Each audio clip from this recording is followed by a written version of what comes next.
playoff basketball has officially returned, and the Bucks have taken officially a 1-0 lead against the Chicago Bulls. This game may have been very ugly, but it is still indeed a win, and I think that's what's very important here.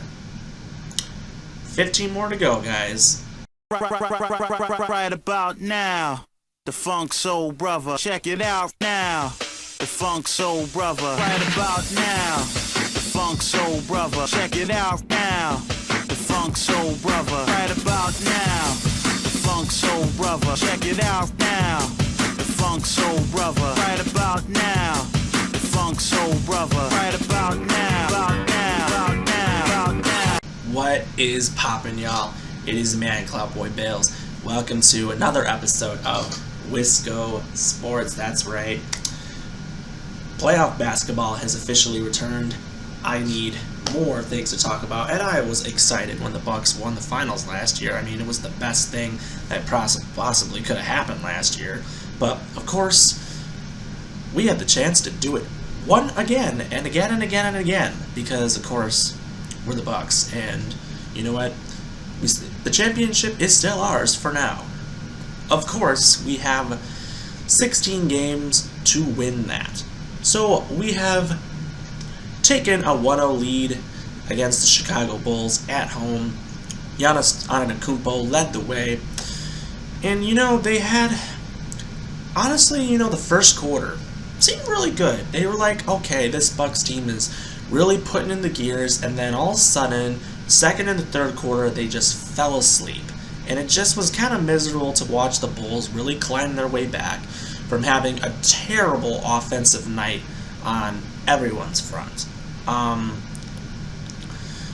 mean, they had a 16-point lead at one point, and they just kind of blew it, and, you know, it's whatever, they won it.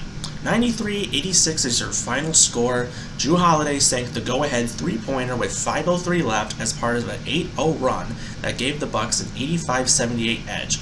The Bulls got the margin down to 1, but could never regain the lead as Zach LaVine missed a potential tying three-pointer from nearly 30 feet away with 29 seconds left.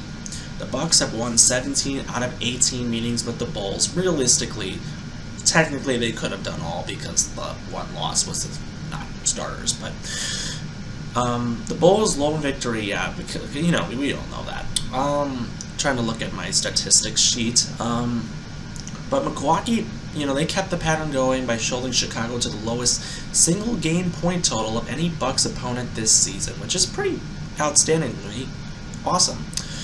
However, they did struggle in opening series of games. It's just always game ones. They always seem to play like garbage in game ones.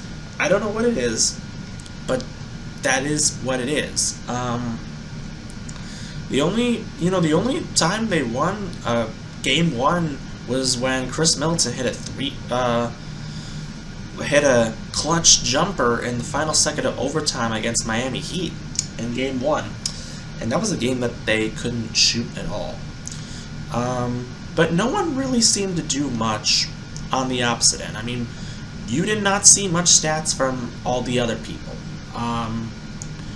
And you couldn't understand it. I mean, it was very tough to really regain what they have.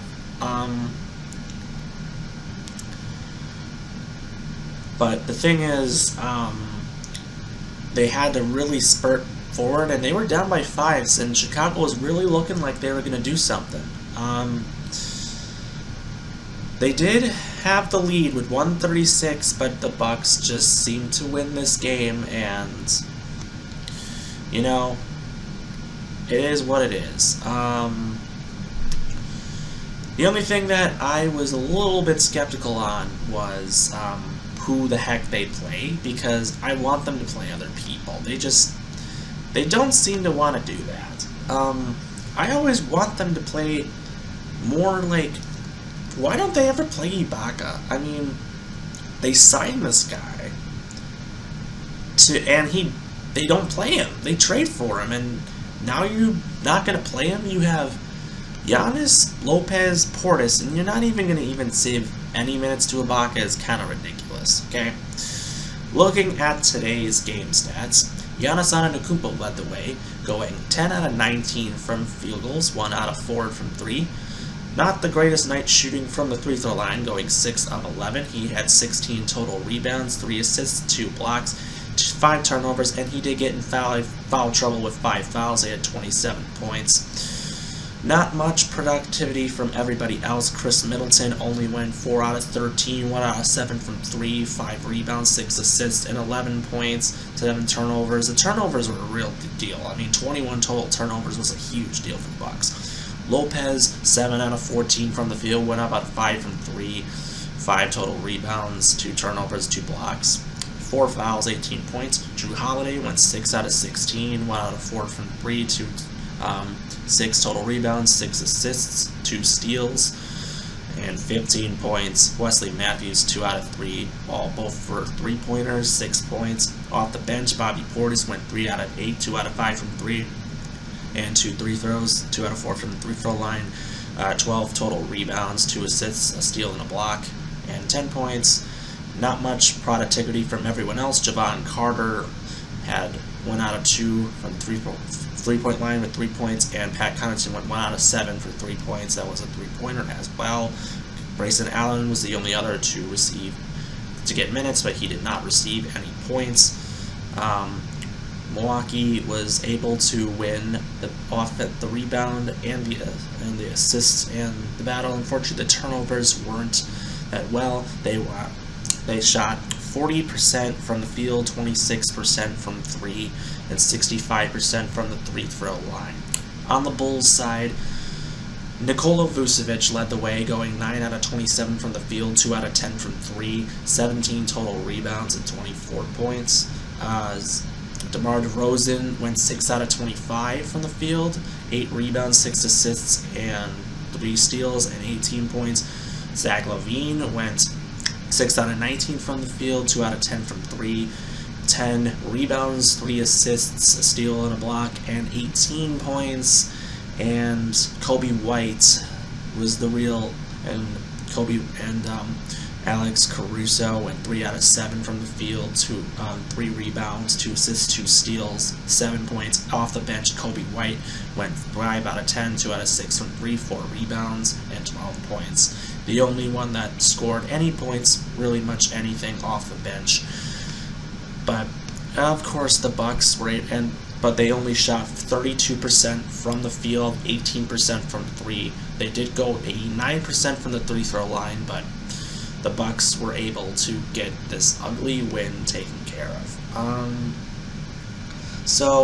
The Bucks play Game 2 on Wednesday, if I am correct. So they have a couple days to shake it off and get ready for that. Game 3 would be on Friday in Chicago, and Game 4 would be on, I believe, Sunday in Chicago. So anymore, we'll see what happens. I mean, we have a long way to go in the series, but of course, my only thoughts were they just played a little slow, but hopefully they'll pick things up and play some better offense. They really did play defense when it mattered, and Jrue Holiday with the clutch 3-pointer really did give the Bucks the lead, and really, I think they took advantage from there. It was a tough game. It was a very close game. It was a very nervous game. However, we won. That's what matters. Let's move on to the next game. So anyways, Cloudboy Bales, stay tuned for more updates, and as always, go Bucks. We will see you next time.